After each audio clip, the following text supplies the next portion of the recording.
אני רוצה לדבר איתכם על משהו מאוד מרגש, שמאוד חשוב לי שאנחנו ככה נתחיל איתו לפני שאנחנו נכנסים לעומק של התוכן. זה משהו שאני קוראת לו מזחל לפרפר. אני הרבה פעמים אמרתי את המושג הזה מזחל לפרפר, ואני רוצה הפעם לשתף אתכם משהו קצת עמוק יותר. מה קורה עכשיו בעולם שלנו? אני רוצה לקחת את האנלוגיה של הטבע בשביל להראות לנו מה קורה עכשיו. למה הרבה מבנים מתפרקים בתפיסה ישנה, ויש שינוי תודעתי עצום לקראת תפיסה חדשה של מציאות.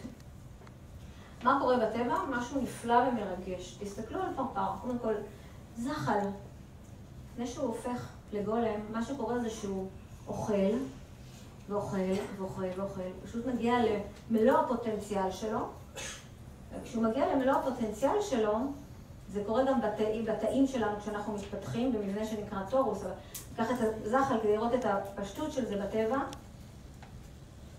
ברגע שהוא הגיע לרמה, לסוף הפוטנציאל של האכילה שלו, הוא פשוט כמו מתפוצץ, כן?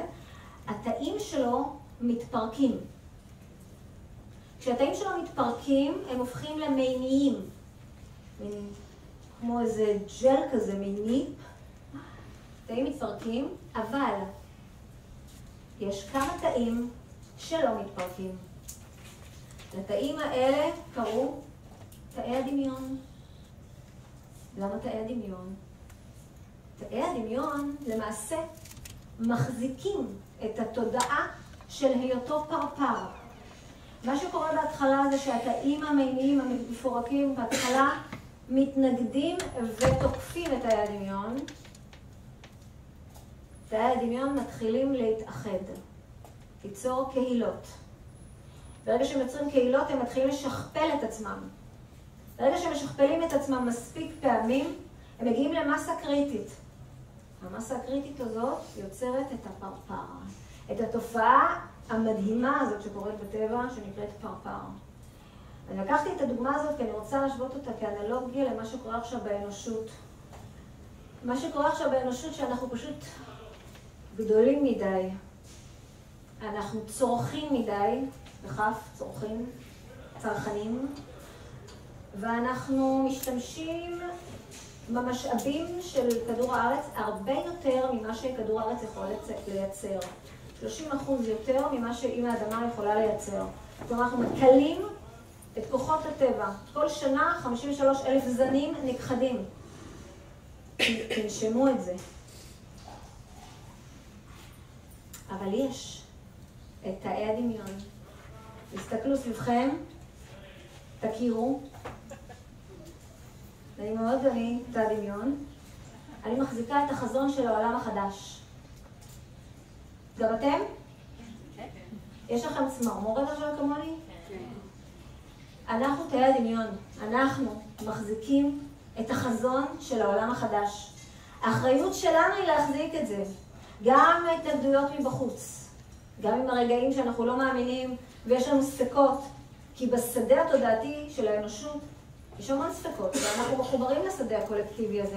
כי אם אנחנו לא בבחירה מודעת, השדה הקולקטיבי הזה משפיע על השדה שלנו. ואז אנחנו רואים פתאום, איפה אותה לאמונה שהייתה לי? מה אני נעלמה? אסור לנו להתפרק ולהפוך לנעימים. אסור לנו. יש לנו תפקיד, והתפקיד הזה הוא ליצור את העולם החדש ביחד.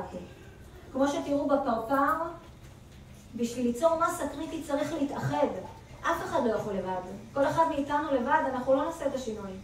אנחנו צריכים לעשות את זה ביחד. כשאנחנו נעשה את זה ביחד, תדמיינו לכם שאנחנו, תסתכלו על האנשים המדהימים האלה שיש פה, כשאנשים מתאחדים ליצור משהו ביחד, זו מסה קריטית.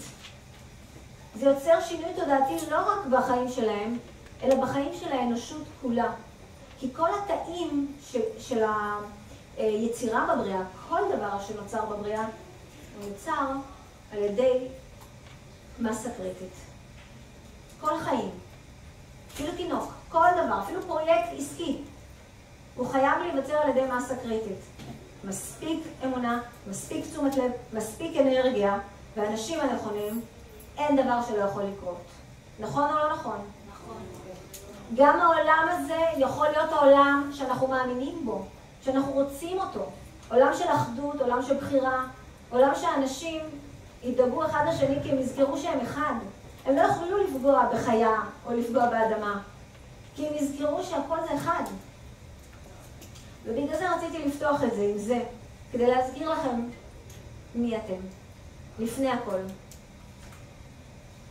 אז אני רוצה, מתוך המודעות המרגשת הזאת, גם בשבילי, נספר לכם מה קורה עכשיו בפלנטה. ואולי תזכרו למה בחרתם להיות כאן דווקא עכשיו. בזמן ההיסטורי הזה, בכדור הארץ הזה מבין ביליוני כוכבים, בגלקסיה הזאת, מבין ביליוני גלקסיות, למה בחרתם להיות כאן בכדור הארץ?